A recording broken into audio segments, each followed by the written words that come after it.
It's Wednesday, June 13th, and I'm Nathaniel Krefman. It's the ears. It's not literally his ears, it's the idea of his ears. Barack Obama has the capacity to listen, and America needs nothing more now than a president who knows how to listen. Barack Obama is unique in a wide field of Democratic and Republican presidential hopefuls, in that he doesn't just talk to talk. He has spent his entire career listening to listen. From his work as a community organizer to his current job as the junior senator from Illinois. It's not just having inordinately large ears. If all it took were outsized antenna, George Bush would have SETI-like communications capacity. No, it's not just that Barack Obama has large ears.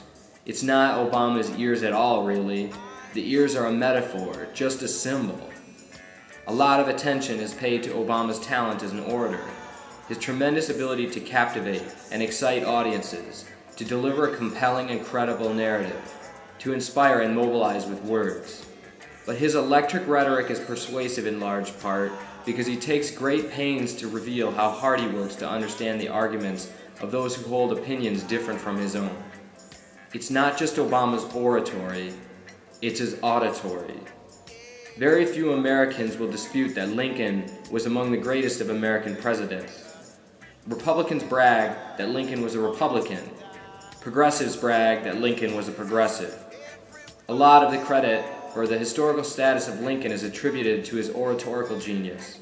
Lincoln is remembered as a wordsmith. Lincoln was not great, though, for his eloquence alone. In fact, some argue that Lincoln was an inferior debater. Sufjan Stevens sings, "Stephen A. Douglas was a great debater, but Abraham Lincoln was the great emancipator." No, Lincoln was great in large part because of his ability to listen. Lincoln raised eyebrows in his day for filling out his presidential cabinet with naysayers and dissenters, people who often disagreed with him and made it known.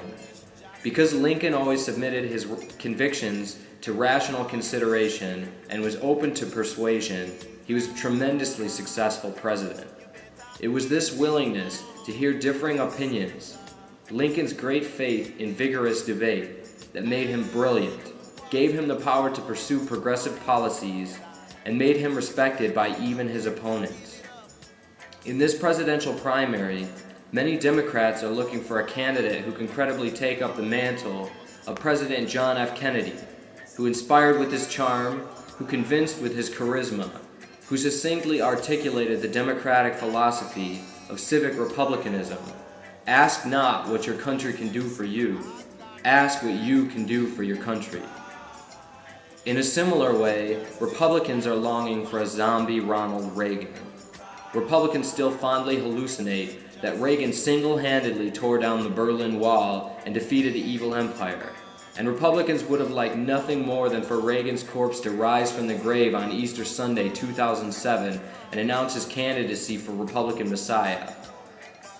Ridicule aside, Democrats can and must learn a lesson from Ronald Reagan. Even the most loyal and partisan of Democrats are waxing nostalgic for Reagan these days. After all, he was a president who could at least pretend to be a good listener. Those who were drinking the Kool-Aid nicknamed Reagan the Great Communicator. Lest we forget, a lot of Democrats drank the Reagan Revolution Kool-Aid too. Republicans call them Reagan Democrats. The take-home lesson is that a candidate with big ears is more likely to win independent swing voters.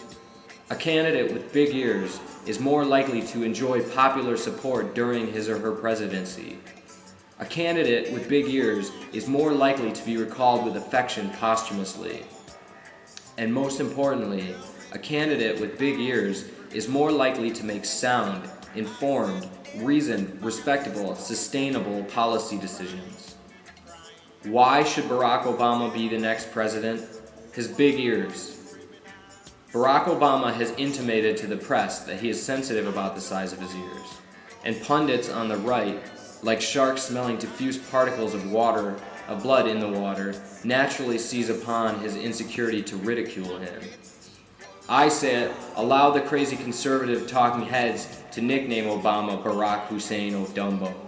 Every time they do, Obama supporters can and should respond by reminding people what a good thing it'll be to finally have a president with ears. A president who will actually listen. If we do our job effectively, whenever they say "Oh Dumbo," they will just remind voters that Obama will be the great listener. Barack Obama has the potential to be a great American president. Imagine President Obama inspiring Americans with hope and optimism instead of terrorizing the masses with orange alerts. Revolutionary. The audacity of audition. The big ears mean he's listening.